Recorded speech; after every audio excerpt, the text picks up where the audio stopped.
ಭಾರತೀಯ ಜನತಾ ಪಾರ್ಟಿ ದಕ್ಷಿಣದಲ್ಲಿ ಗೆಲ್ಲಲು ಅಸಾಧ್ಯ ಎಂಬುದನ್ನು ಕೆಲವು ಆಷಾಢಭೂತಿಗಳು ಪದೇ ಪದೇ ಪುನರುಚ್ಚರಿಸುತ್ತಿದ್ದರು. ಆದರೆ ಅದನ್ನು ಸುಳ್ಳು ಎಂದು ನಿರೂಪಿಸಿದ್ದು ಬೂಕನಕೆರೆ ಸಿದ್ದಲಿಂಗಪ್ಪ ಯಡಿಯೂರಪ್ಪ ಅವರು. ಮೇ 30, 2008ರಂದು ವಿಧಾನಸೌಧದ ಮೆಟ್ಟಿಲುಗಳ ಮೇಲೆ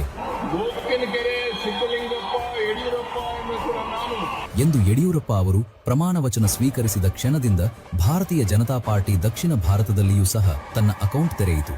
ಈ ಮೂಲಕ ದಕ್ಷಿಣ ಭಾರತದಲ್ಲಿ ಬಿಜೆಪಿ ತನ್ನ ಕಬಂದ ಬಾಹುಗಳನ್ನು ವಿಸ್ತರಿಸಿತು.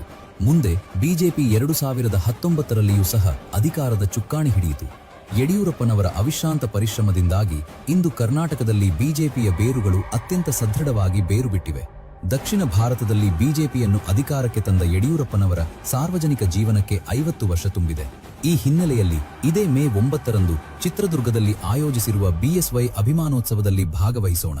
ಕಾರ್ಯಕ್ರಮವನ್ನು ಯಶಸ್ವಿಗೊಳಿಸಿ